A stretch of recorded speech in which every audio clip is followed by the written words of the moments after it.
Hello everyone, welcome to Vandana classes.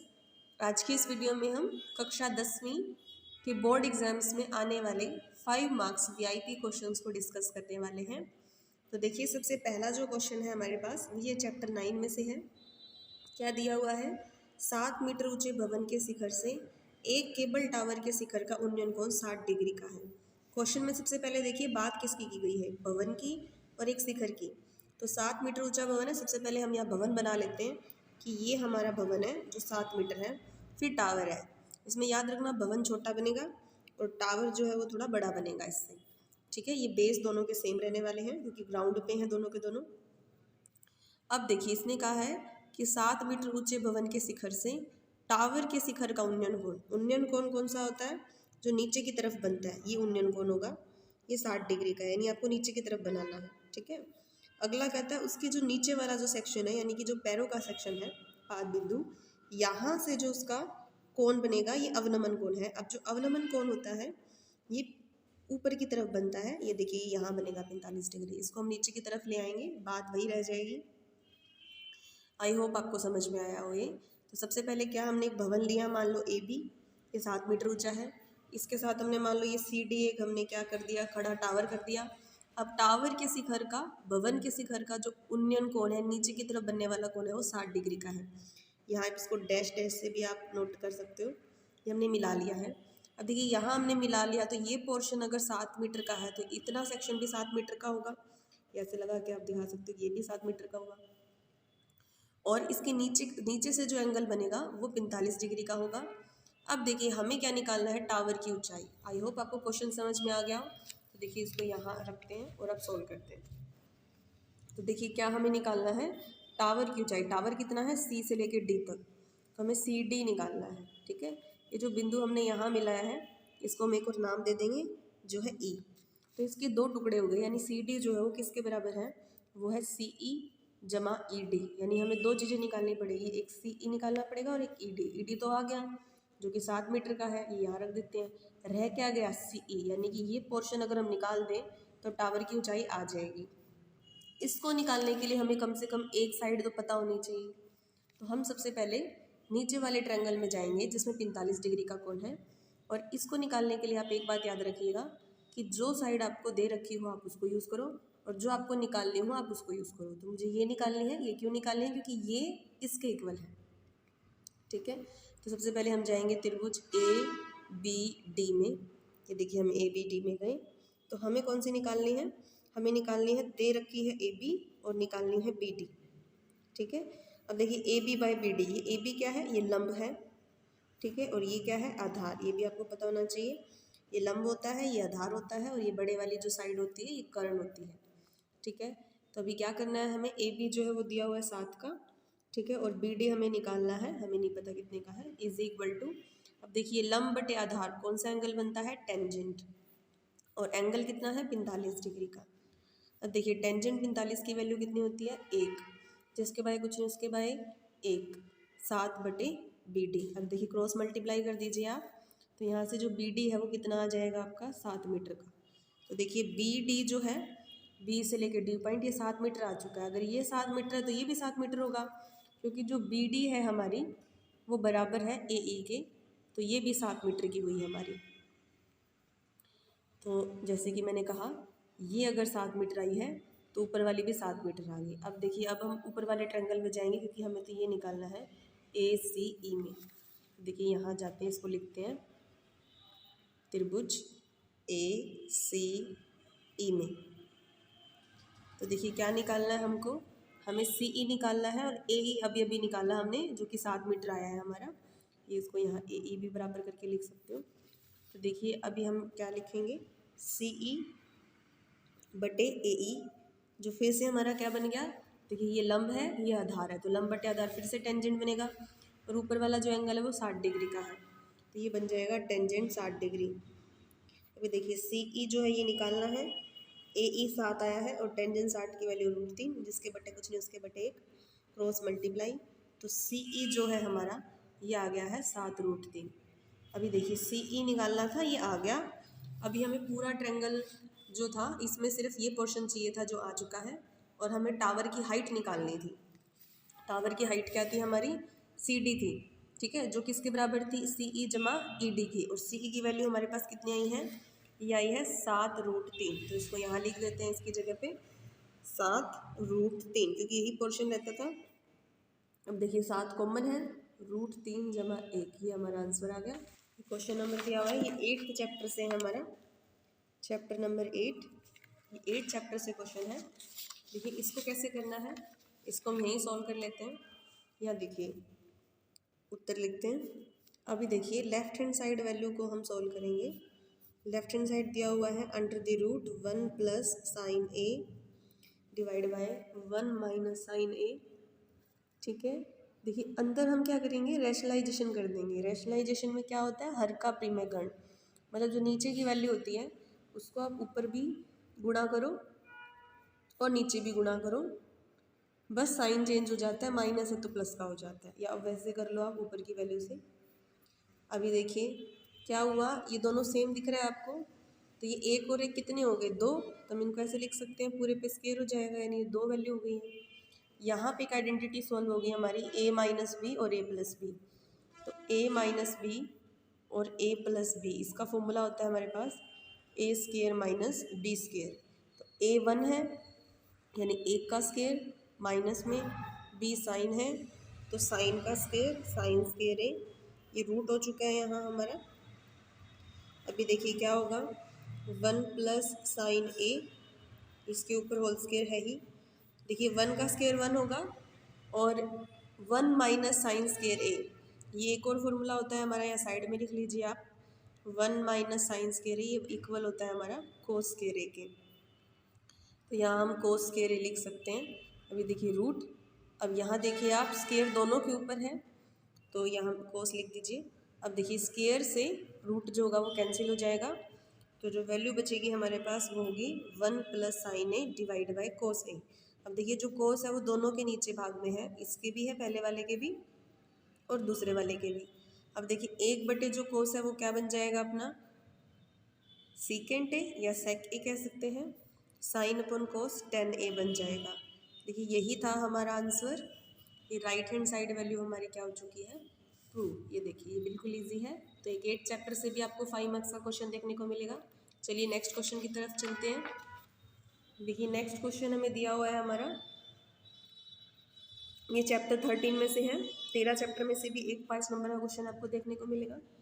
इसमें लिखा हो विमाओं 5.5 सेंटीमीटर, 10 सेंटीमीटर और 3.5 सेंटीमीटर वाला एक गनाब बनाने के लिए 1.75 सेंटीमीटर व्यास और 2 मिलीमीटर मोटाई वाले कितने चांदी के सिक्कों को पिघलाना पड़ेगा। देखिए क्या क्या चीज़ें दे रखी हैं। इस क्वेश्चन को सॉल्व करने का आप सिंपल सा तरीका याद रखिएगा। जब किसी एक शेप की चीज़ को दूसरी शेप में डाला जाता है, यानी दूसरी अलग टाइप के आकार में बनाया जाता है, तो उनका वॉल्यूम यानी जो आयतन होगा वो बिल्कुल सेम रहेगा, बराबर रहेगा हमेशा हमेशा। तो यहाँ देखिए आप कि ये जो है ये गनाब की आपको सारी विमाएँ दे रखी है, लंबाई है, ये चौड़ाई है और ये आपकी ऊंचाई हो गई। तो गनाब हमने बनाया है, बट किससे बनाया है, सिक्कों से बनाया है। और सिक्कों का जो व्यास है वो दे रखा है 1.75 सेंटीमीटर, त्रिज्या होगी, त्रिज्या करने के लिए बटे 2 कर देंगे, और मोटाई यानी उसकी ऊंचाई की बात हो रही है 2 मिलीमीटर की दे रखी है, तो मिलीमीटर को भी हम सेंटीमीटर में चेंज कर लेंगे, ठीक है। तो यहाँ से हमारा आ गया, ये देखिए यहाँ हमने सारा कुछ लिखा हुआ है। चांदी के सिक्कों की जो त्रिज्या है वो व्यास दिया हुआ है, व्यास से त्रिज्या बनाएंगे तो बटे 2। इसको 2 तरीके करने के, या तो इसको ऐसे का ऐसा रहने दो आप बिल्कुल, या फिर इसको काट के पॉइंट में ले आओ। ऊंचाई h1 की 2 ऊंचाई है हमारे पास, एक गनाब की और एक सिक्के की, तो इसको h1 मानेंगे, दूसरी को h2 मानेंगे। देखिए ये मिलीमीटर में थी, मिलीमीटर से हमने सेंटीमीटर बना दी, 0.2 सेंटीमीटर हो चुकी है। लंबाई हमारी L से रिप्रेजेंट करेंगे, चौड़ाई को B से देंगे। तो ये सारी वैल्यू हमने लिख दी। अभी क्या होने वाला है, अभी देखिए दोनों का आयतन सेम होगा, यानी कि सिक्कों का आयतन, इससे मैंने बताया अगर आप एक आकार की चीज़ को दूसरे आकार में अगर कन्वर्ट करते हैं, बनाते हैं, तो उसका आयतन सेम रहेगा। तो सिक्कों का आयतन बराबर गनाब का आयतन, ठीक है। गनाब के आयतन का क्या फॉर्मूला होता है हमारे पास, गनाब का आयतन होता है L into B into H, यानी कि लंबाई गुना चौड़ाई गुना ऊंचाई, ठीक है, LBH। और सिक्कों का जो आयतन होगा वो कलर, सिक्के जो होंगे वो हम किसकी फॉर्म में लेंगे, सिलेंडर यानी बेलनाकार की फॉर्म में।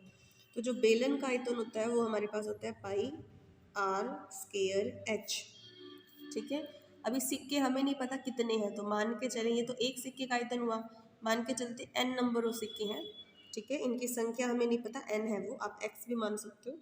तो एक सिक्के का आयतन इतना, n का कितना हो गुणा में n। अभी देखिए हमें ये n ही निकालना है, तो यहाँ से हम वैल्यू रख देंगे।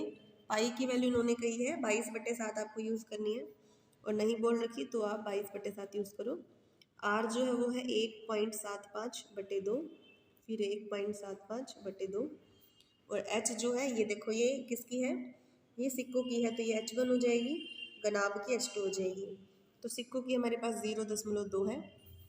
आगे देखिए लंबाई चौड़ाई और गुना, ये भी कर देते हैं ऊंचाई, 5.5 × 10 × 3.5, ये कर दिया हमने। अभी हमें n निकालना है, तो बाकी सारी वैल्यू का आप उधर उठा के लेके जाओ।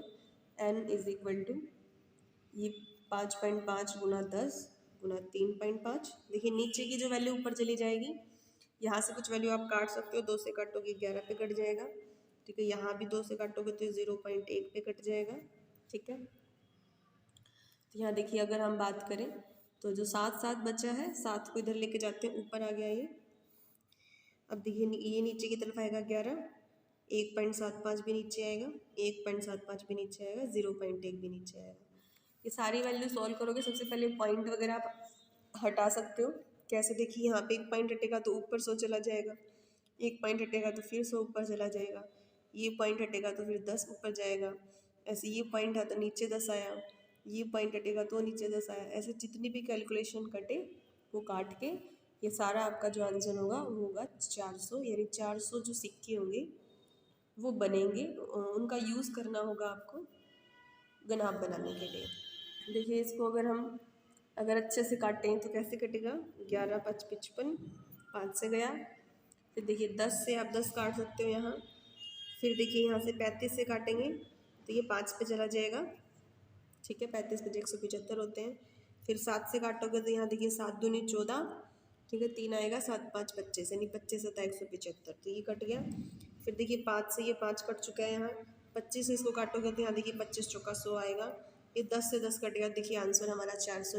लास्ट क्वेश्चन है हमारा, ये 12th चैप्टर से है, यहाँ से भी एक क्वेश्चन आपको देखने को मिलेगा। त्रिज्या 21 सेंटीमीटर वाले एक वृत्त का चाप केंद्र पर 60 डिग्री का कोण बनाता है। तो सबसे पहले आप ये देखिए कि हमने एक वृत्त बनाया, ठीक है, और इसकी जो त्रिज्या है वो 21 सेंटीमीटर दे रखी है आपको, और 60 डिग्री का कोण बनाता है। उसके बाद आपको चाप की लंबाई बनानी है। तो ये देखिए मान लो ये हमारे पास इतना पोर्शन चाप का है, ठीक है, ये भी त्रिज्या होगी, ये भी त्रिज्या, कहीं पे भी सेंटर से लेके केंद्र से कहीं वृत्त के किसी भी बिंदु पे टच करेगी तो वो त्रिज्या होगी, यानी ये 21 सेंटीमीटर, तो ये भी 21 सेंटीमीटर है आपकी।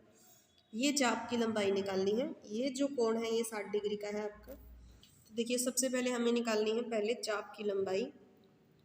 तो चाप की लंबाई निकालने के लिए हमारे पास फॉर्मूला होता है, क्या होगा, θ/360 × 2πr, ये चाप की लंबाई निकालने का फॉर्मूला होता है। तो ये क्यों निकालते हैं, क्योंकि पूरी जो लेंथ होती है सर्कल की उसका सरकमफ्रेंस देते हैं, यानी परिमाप, इसका फॉर्मूला होता है 2πr। हमें सिर्फ इतनी लेंथ निकालनी है छोटे से हिस्से की जिसमें 60 डिग्री का कोण है, तो ये कर देंगे। तो ये θ 60 का है, बटे 360, 2 × पाई उसने बोला है 22/7 यूज़ करो, r 21 दे रखी है, काट लो, ये 6 पे जाएगा, 2 × 6 = 3 × 7 = 21, और 7 से गया तो 22 सेंटीमीटर की लेंथ आ गई है किसकी, इस चाप की। अभी देखिए नेक्स्ट हमारे पास सेकंड जो पोर्शन है उसमें क्या पूछा है, त्रिज्याखंड का क्षेत्रफल। त्रिज्याखंड क्या होता है, ये देखिए ये वाला जो सेक्शन आपको दिख रहा है, ये वाला पोर्शन, ये पूरा का पूरा, ठीक है, ये त्रिज्याखंड है। तो त्रिज्याखंड का क्षेत्रफल हमारे पास निकालने का फॉर्मूला होता है, त्रिज्याखंड का क्षेत्रफल, इसका निकालने का फॉर्मूला होता है θ/360 × πr²। ये कुछ फॉर्मूले आप याद रखिएगा, θ 60 दिया हुआ है, बटे 360, पाई 22/7 है, r की वैल्यू 21 × 21 है। तो देखिए आप इसको सॉल्व कीजिए, ये फिर 6 पे जाएगा, उसके बाद 7 × 21, 3 दूनी 6, 2 से काटेंगे 11 पे आएगा, करीब 231 सेंटीमीटर स्क्वायर आ जाएगा। उसके बाद देखिए नेक्स्ट जो तीसरा पोर्शन है हमारा, ये किसका आता है, इसने बोला है संग जीवा द्वारा, जीवा कौन सी, ये जीवा हो गई इसके साथ वाली, ठीक है। इससे जो ये बनेगा ये वृत्तखंड है, इसे वृत्तखंड बोलेंगे। देखिए ये चाप की लंबाई थी, ये आपका त्रिज्यखंड था और ये आपका क्या बना है, वृत्तखंड। तो इसको निकालेंगे, इसका फॉर्मूला क्या होता है हमारे पास, ये याद रखिएगा। देखिए त्रिज्यखंड में से अगर हम इस त्रिभुज का क्षेत्रफल माइनस कर दें तो ये बचा हुआ पोर्शन आ जाएगा हमारे पास। तो इसका फॉर्मूला होगा, फिर लिख लेते हैं, वृत्तखंड का क्षेत्रफल, पूरी लाइन लिख लीजिएगा। इसका फॉर्मूला होगा हमारे पास त्रिज्यखंड का क्षेत्रफल, त्रिज्यखंड का क्षेत्रफल माइनस में त्रिभुज का क्षेत्रफल। तो देखिए त्रिज्यखंड का जो क्षेत्र है वो तो अभी आया क्षेत्रफल हमारे पास, कितना आया कट के, 231 आया है ये, माइनस में, और त्रिभुज का जो क्षेत्रफल है ये कितना आएगा आपका, त्रिभुज का क्षेत्रफल आएगा हमारे पास, ये देखिए यहाँ पे इसका एक फॉर्मूला होता है निकालने का, आप सीधा याद रख सकते हैं। यहाँ पे कितने भी डिग्री का एंगल क्यों ना हो, फिलहाल तो ये समबाहु त्रिभुज बन चुका है, अगर कितने भी डिग्री का एंगल हो तो इसका एक फॉर्मूला होता है 1/2 गुणा r² गुणा साइन थीटा। तो इसको भी निकाल लेते हैं, 1/2, त्रिज्या हमारी 21 गुणा 21 है, साइन थीटा कितने का, 60 डिग्री का, साइन 60 की जो वैल्यू है वो √3 होती है, √3/2 होती है, √3/2। ये देखिए आप इसको सोल्व करेंगे, माइनस में 21 कितने हो जाएंगे, 4 से 41 गुणा, और √3 साथ में रहेगा, 2 दूनी हमारे पास 4 हो गए, साथ में 231 है ही। ये पूरा सेंटीमीटर स्क्वायर आपका एरिया आ चुका है। तो आज के लिए बस इतना ही। इस टाइप की और भी वीडियो देखते रहने के लिए प्लीज़ चैनल को सब्सक्राइब कीजिएगा और वीडियो को लाइक कीजिएगा। Thank you so much.